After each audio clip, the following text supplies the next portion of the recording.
Hello, and welcome to round 2 of the Parenting Roundabout podcast for the week of February 28th. I'm Catherine Haleko, and I'm here with Terry Morrow. Hello. Usually on this podcast, we talk about parenting issues, but once a week, Terry and I like to get together to discuss TV, movies, books, and other entertainment topics because it's nice to talk about something other than parenting for a change. So this week we continued with As We See It, the series about young adults with autism, and also the Gilded Age, the series about super rich people and super duper rich people in 1880s New York. So we're going to start with As We See It. This was episode 4 called the Violetini. Yeah. And it's centered around Violet having a birthday party, which proved to be pretty disastrous for 2 out of 3 roommates. For Jack, Jack was able to secure a +1 as was required of him, and it turned out to be kind of a nice interaction for him. But Violet was very disappointed with the turnout, and well, it didn't take long for Selena to stick her foot in it, did it? It was like last week we were saying, honey, this isn't going to go well, and it really just immediately did not go well. That Selena is her brother's Violet's brother's girlfriend. And Violet had a party full of people from the drama club and her roommates, and what she wanted was the cool girls from work and her brother's girlfriend and Julian, the French fry guy, to be there. She was not happy to have the people who show up at your party. So it was just kind of heartbreaking because you could just see that train coming way down the line. You knew exactly what was going to happen. And poor Van her brother is trying to hold everything together. Mandy has another drama, which we'll talk about, but he's trying to keep everything together. And it's just, when the people don't show up, Violet just loses it. And they were never going to show up. Maybe Selena was going to show up. Selena didn't understand that this was not, hey, this is your boyfriend's sister's birthday party. Show up if you can. This was, she is going to expect you. And she is going to fall apart if you don't show up. And I don't think that Selena realizes that. No. And that is indeed what happened. Yes. And also, of course, the girls from Arby's didn't show up, but the boss did, which and fit in, unfortunately, very well with the drama club folks, I fear. Yes. Violet Dude. Was none too pleased to see him. So that was all pretty rough and heartbreaking, and you knew where it was going to go. And I kept hoping, well, maybe something will happen. Maybe she'll see. Maybe she'll be okay. But of course, she's not going to be. No. I was very, very happy that they ended that, though, with Van and Mandy and Violet going to a carnival of some sort. Yeah, I thought maybe it was like Santa Monica. Yeah, I think so. Yeah. And just having a great time. And you can see how much Van loves his sister and wants her to be happy. And that they didn't end it with a poor Van. Nobody can. Exactly. But with a happy sort of, even though she can make things very difficult, he also still loves her and wants to take care of her.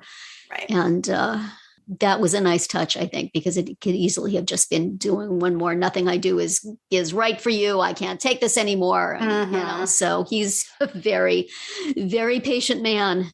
And, it was nice that they ended on a happy note, although the happiest note for Violet was when Julian texted her back, and boy. That's not good. Yeah. But Mandy. As we knew would happen, she decides not to go to the Bay Area and take the internship and live with her boyfriend. And when she says that to Van, when she says she's decided to stay, he has a look on his face that was pretty much exactly the same as my look, like, this is really not a good idea for you. I mean, thanks, but you sure? Really? Really? And are you going to change your mind? It just looks like, okay. Right. I just not. But of course, she gave the reason that we didn't want to hear, which was, this is my place now. This is where I'm needed. Let's learn to live with that. I mean, Yeah. She had a very nice chat with Violet, but you know what? If you're telling your boyfriend problems to Violet, probably you need to stand back and take a good long look at your life. Right. Her boyfriend seems Although it very did nice. mean a lot to Violet. It really did. That it really she did. kind of, Mandy Yes. talked to her like a friend to a friend. Yes. And that was meaningful. Not everything is perfect, even when it looks that way. Right. Not even in us, most especially Julian, but and Harrison. Are we supposed to believe that nobody had thought about giving Harrison noise canceling headphones and sunglasses before the kid? Right. Before AJ. Wouldn't that be like Mandy's job? Right. Maybe they should let Mandy go and hire that kid. He would probably be give really good advice to all of those roommates. Although let's take a bus and go to the gym where the porn star works out and ask her to come to a party. Yeah, that's a 10-year-old. But he knew how to get Harrison out of the house, which Mandy hasn't seemed to do. So seriously, that seems like to me like that's the first thing you would go for. But okay. And also that I mean, he had needed all that stuff to go out of the house, but the loud music in the Zumba place bothered him not at all. Right. That seems unlikely. That was just he had his eyes on the prize. I guess, but I don't think it works that way. I don't think sensory sensitivities work that maybe. Right. I don't know. Yeah. That was all, and just that. You just knew where it was going when that woman kept looking at them and kept looking at AJ. And I thought, oh, lady, just focus on your exercise. That was all just heartbreaking the way that went down. And, you can't blame his mom, even though it was AJ's fault and his idea. Yeah. Still, that's sad. Yeah. And, boo. And also makes me think, are we just going to keep going back and forth this friendship? Or is this? I don't know. Are we never going to see that kid again? At the end of the episode, Harrison was trying to reach AJ by walkie-talkie, and he wasn't. Right. He was not getting an answer, so that seemed to me to indicate Mom took away his walkie-talkie. Yeah, but unless one or the other of them moves out of the building. Yeah. Sad situation. Very sad. And Jack had a pretty good episode, though. I don't know what that lady's story is. But she's nice to him anyway. And she's not just nice to him. She encourages him to do the things he should do. She's like a dating coach. Right. So she's the one he's dating, but she's like, don't you want to ask me a question? Right. So would have liked him to ask a little more about her because I'm curious, but okay. Hopefully she has only good intentions, but, that was sort of amusing seeing him maneuver through that.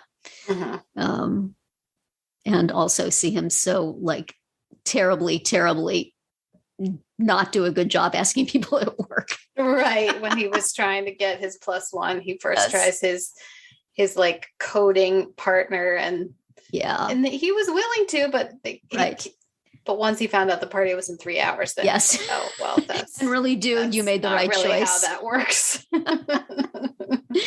Yeah, I don't know. It seems weird to just tell him he has to bring a +1 without giving him any guidance as to how to do that. But I guess that's the stage he's in. Right. It's to make his own decisions. I liked they mentioned once before that these 3 roommates have all known each other since preschool. And it was mentioned again this time. We've known each other since preschool, but we're not friends, something like that. Right. But that reminds me so much of my son's schooling, especially, is it just you go through all through school in these special ed classrooms with the same kids. It's just the same bunch. He's still socializing with the same people he went to school with all through school. And you just then, social things we've done have all been with people from that class in school. So you do, if there was going to be an apartment situation, that's exactly what it would be. It would be the people who were in your class in school and your parents got friendly with and then put you together all the time. So that was a nice little familiar touch for me. I wonder what the deal is with Harrison's parents or Yes, family, we have heard reference to them. Yeah, well, no, there was one reference to a sister, I think. And there was at the very beginning, there was something like, I think Jack probably said to Harrison, I know your parents are paying for most of this or something like that. So they clearly have, I guess, money, but not time. It seems weird that they're not there, that they're and barely mentioned since, we have so much family storyline with Jack and Violet. So that should be a story. The lack of family should be a story. Yeah. And maybe it will be. Maybe now that we can stop focusing on Moony Mandy, we can just, is she going to keep getting messages from her boyfriends? Right. I mean, she took out an apartment. I mean, he's got a point. Right. They committed on an apartment. She took the internship. Stop this. Is she just not confident enough in herself? Is this just more comfortable? It seems like she doesn't really want to do it, and she is using the roommates as an excuse. Mm-hmm. I hope that's it, because that's a little less noble self-sacrifice. Right. It's just maybe she doesn't think she can do it. Maybe she doesn't want to commit that much to move someplace else with somebody, and perhaps she will come to that realization. But meanwhile, okay. I share Van's possible misgivings. Maybe if he wins her a giant unicorn, she'll stay for good. Oh, man.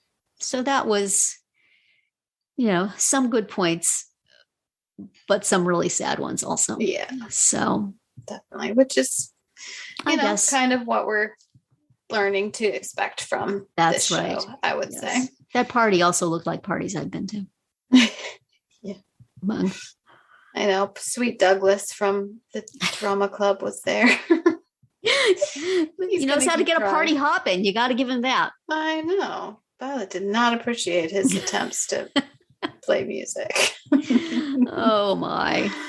Well, at least nobody died at the end of this one. Yes.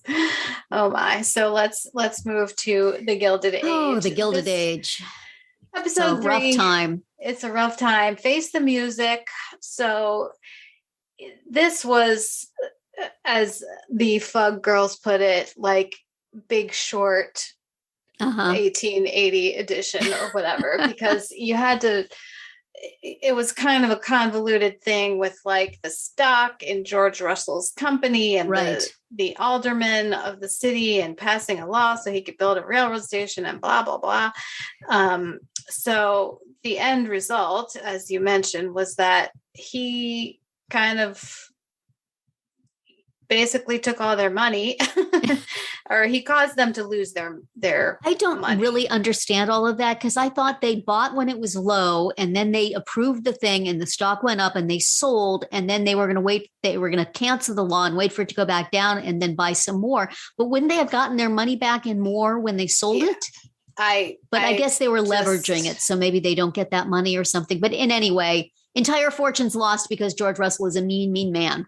Right. And because their wives, these aldermen's wives, were mean to his wife. Exactly. That was a big piece of it. Yes. Oh, I loved that. I mean, I loved that scene when Mrs. Morris comes just being her nice, pleasant self to ask Bertha Russell if she won't do them this little favor of not destroying them. Right. And Bertha says, she says, you have to deposit some money before you can write a check or something to that effect. And it's like, oh, burn. And I'm going to use that. Too late, friend. I'm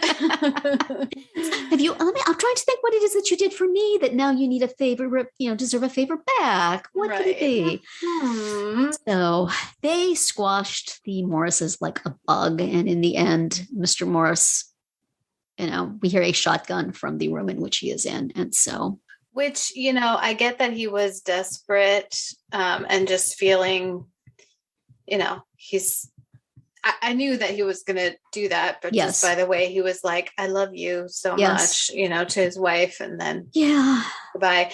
But how does him not being alive solve their financial problems? Doesn't it make them worse? Right. I guess he humiliated himself as much as he felt he could humiliate himself. And when that didn't work, he just didn't want what was coming next. He wanted his wife to face it by herself. Nice guy. Yeah, thanks. I guess one could say that Russell should have, once the guy humiliated himself by kneeling, maybe let them off the hook a little bit. But I do not feel sorry for the Morrises at all. They were indeed awful to Bertha. And also, he's an alderman who made a decision based on a way to make himself money. He basically took bribes to do things. He's not a good dude. Right. And if he just says, gee, why don't you forgive me and then let me have all my money back? Well, no. Yeah. You are not a good guy here in this scenario. Russell may be a worse guy, but you are not a good guy. So I don't know. I wonder what the social repercussions are of having driven somebody into penury and death. If that's gonna, that's not going to impress the people you want to impress here. But sure as hell gonna be afraid of him. It's going to double cross him again, although they may try to find other ways to take him down. Yeah. Oh, but I did really like, again, the power coupleness of it, that he wants to do this thing to punish these guys, but it could put their fortune at risk. And she is like all along been so determined to make it amongst these rich people and so into the big house and the big ballroom and the waiting to, have her daughter come out until they have the right kind of people there and all of that. But she just doesn't hesitate in saying, you've made it before, you'll make it again. Right. And the second time, I think she said, we made it before, we'll make it again. So it's like, she's whatever he wants to do in this regard. She is not twittering around like one of those other wives who go, yeah, we wouldn't want to sacrifice our place and fortune. It's like, do it, burn it down. Right. So he did. Yeah. I like that about them. So take that little maid. Oh gosh, she is so awful. She's still trying it. She is, and he knows she's trying it. And he's not encouraging it. Right. Just, it's a thing that's there, like the flowers in the hall. Right. So hopefully he will never.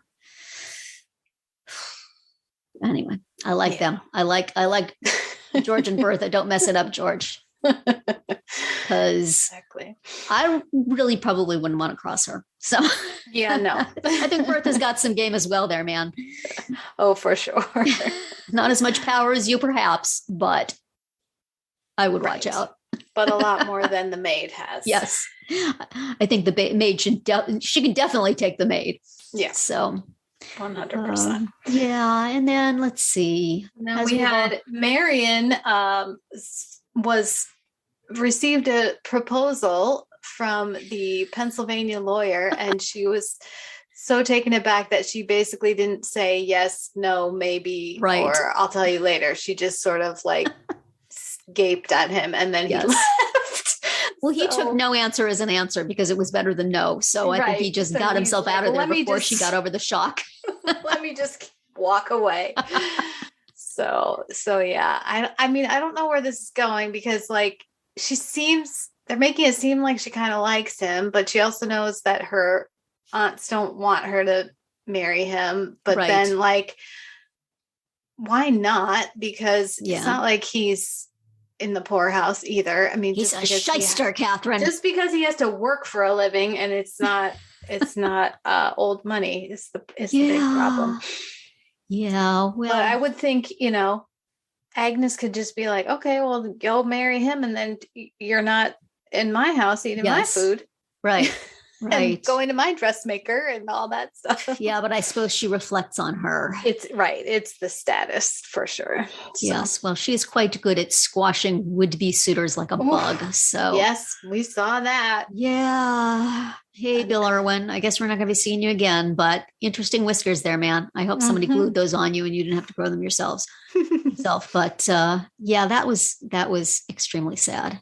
Right. A man from Ada's past who resurfaced and then quickly vanished when he learned that she did not have a penny to her name. Okay, bye.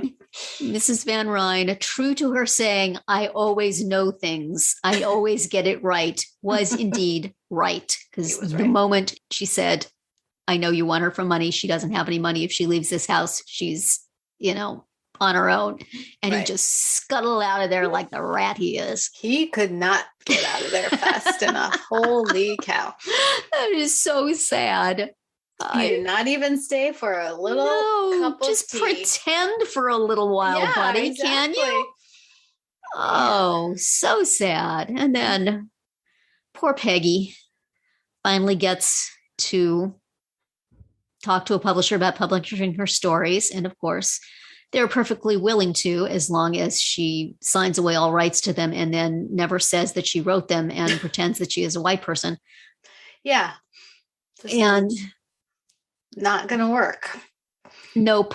And that editor wants to be so much to be a good guy and be saying like, this is just the way we have to do it. I'm giving you money. I'm doing all these nice things. And she's like, I can't say the word that she's saying really any more than she can. But in the words of The Good Place, fork you, man. Yeah. So she does not sell her stories. And then she wonders if she should have. And meanwhile, of course, Marian is like, no, you shouldn't have. You did the right thing. Start a magazine, Marian, and then you can talk. But she is, of course, Peggy has also seen her father, who has predicted exactly this to happen. And so that makes it all the more excruciating. Right. To have to admit that your father was right. No. Final insult. Yeah. And yeah.